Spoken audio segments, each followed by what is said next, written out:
ചന്ദ്രശേഖരൻ വധക്കേസിലെ പ്രതികൾക്ക് സർക്കാർ ഇഷ്ടം പോലെ പരോൾ അനുവദിക്കുന്നത് കേരളത്തിൽ വലിയ രാഷ്ട്രീയ വിവാദങ്ങൾക്ക് കാരണമായിട്ടുണ്ട്.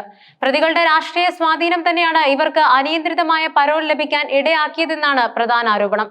വീട്ടിലെ എല്ലാ ആവശ്യങ്ങൾക്കും ചെറിയ ചടങ്ങുകൾക്ക് പോലും ഇവർക്ക് പരോൾ ലഭിച്ചിരുന്നു. ഈ വിഷയത്തിൽ ഇപ്പോൾ ഹൈക്കോടതിയുടെ നിർണായകമായ ഒരു ഇടപെടൽ ഉണ്ടായിരിക്കുന്നു. ടി പി ചന്ദ്രശേഖരൻ വധക്കേസിൽ ജീവപര്യന്തം തടവ് ശിക്ഷ അനുഭവിക്കുന്ന പ്രതികളിൽ ഒരാളായ അണ്ണൻ സിജിത്ത് നൽകിയ പരോൾ ഹർജി ഹൈക്കോടതി തള്ളി. തന്റെ കുഞ്ഞിന്റെ ചോറൂണിൽ പങ്കെടുക്കാൻ പരോൾ വേണമെന്നായിരുന്നു സിജിത്തിന്റെ ആവശ്യം. എന്നാൽ ഒരു കൊലപാതക കേസ് പ്രതിക്ക് എല്ലാ ചടങ്ങുകളിലും പങ്കെടുക്കാനായി പരോൾ നൽകാനാകില്ലെന്ന് ഹൈക്കോടതി വ്യക്തമാക്കി. കുഞ്ഞിന്റെ ജനന സമയത്തും സിജിത്തിന് 10 ദിവസത്തെ പരോൾ അനുവദിച്ചിരുന്നു എന്നത് കോടതി ചൂണ്ടിക്കാട്ടി. ഇത് കൂടാതെ ഒരു അടുത്ത ബന്ധുവിന്റെ മരണത്തെ തുടർന്ന് ഇദ്ദേഹത്തിന് പരോൾ ലഭിച്ചിരുന്നു.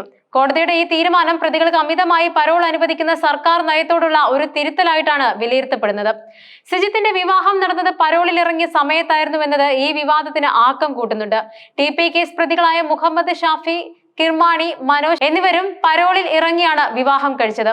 ഒന്നാം പിണറായി സർക്കാർ അധികാരമേറ്റതു മുതൽ ടി പി വധക്കേസിലെ പ്രതികൾക്ക് 1000 ദിവസത്തിലേറെ പരോൾ അനുവദിച്ചത് വലിയ വിമർശനങ്ങൾക്ക് ഇടയാക്കിയിരുന്നു. K C Ramachandran, trouser Manoj, അണ്ണൻ സിജിത്ത് എന്നിവർക്കായിരുന്നു 1000-ലേറെ ദിവസം പരോൾ ലഭിച്ചത്. നേരത്തെ കേസിലെ മുഖ്യപ്രതി കൊടിസുനിക്ക് ഉൾപ്പെടെ പരോൾ അനുവദിച്ചത് ടി പി ചന്ദ്രശേഖരന്റെ ഭാര്യയും MLA-യുമായ കെ രമ നിയമസഭയിൽ ചോദ്യം ചെയ്തിരുന്നു. കേസുമായി ഒരു ബന്ധവുമില്ല എന്നാണ് സർക്കാർ 24 മണിക്കൂറും ആണയിടുന്നത്. പക്ഷേ പ്രതികളെ ജയിലിൽ നിർത്താൻ സൗകര്യമില്ലെന്നാണ് സർക്കാർ പറഞ്ഞുകൊണ്ടിരിക്കുന്നത്.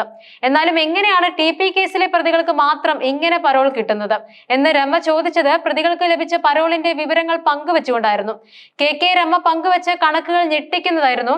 കെ സി രാമചന്ദ്രൻ എന്ന പ്രതിക്ക് 1308 ദിവസത്തെ പരോൾ, അണ്ണൻ സിജിത്ത് എന്ന പ്രതിക്ക് 1305 ദിവസത്തെ പരോൾ, ട്രൗസർ മനോജിന് 1295 ദിവസത്തെ പരോൾ, ടി രജീഷിന് 1167 ദിവസത്തെ പരോൾ.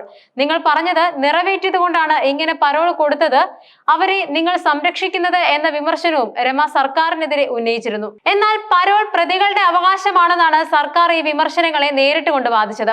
നിയമപ്രകാരം ഒരു തടവുകാരന് പ്രത്യേക സാഹചര്യങ്ങളിൽ പരോൾ ലഭിക്കാൻ അർഹതയുണ്ട്. കുടുംബപരമായ അത്യാവശ്യങ്ങൾ, ചികിത്സ അല്ലെങ്കിൽ മറ്റ് ന്യായമായ കാരണങ്ങൾ എന്നിവയെല്ലാം പരോളിനുള്ള കാരണങ്ങളാകാം.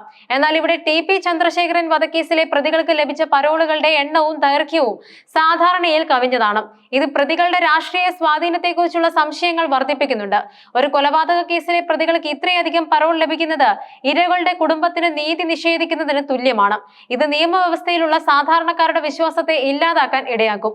പരോൾ ഒരു അവകാശമാണെങ്കിൽ പോലും അത് ദുരുപയോഗം ചെയ്യപ്പെടുന്നില്ലെന്ന് ഉറപ്പാക്കേണ്ടത് സർക്കാരിന്റെയും ജുഡീഷ്യറിയുടെയും ഉത്തരവാദിത്തമാണ്. ഹൈക്കോടതിയുടെ ഇപ്പോഴത്തെ തീരുമാനം പരോൾ അനുവദിക്കുന്നതിൽ കൂടുതൽ ജാഗ്രതയും സുതാര്യതയും ആവശ്യമാണെന്നതിന്റെ സൂചനയാണ്. വധക്കേസ് പ്രതികൾക്ക് നൽകുന്ന പരോളുകൾ സമൂഹത്തിൽ തെറ്റായ സന്ദേശം നൽകുമെന്നും നീതിയെക്കുറിച്ചുള്ള ആശങ്കകൾ വർദ്ധിപ്പിക്കുമെന്നും പൊതുസമൂഹത്തിൽ വലിയൊരു വിഭാഗം വിശ്വസിക്കുന്നുണ്ട്.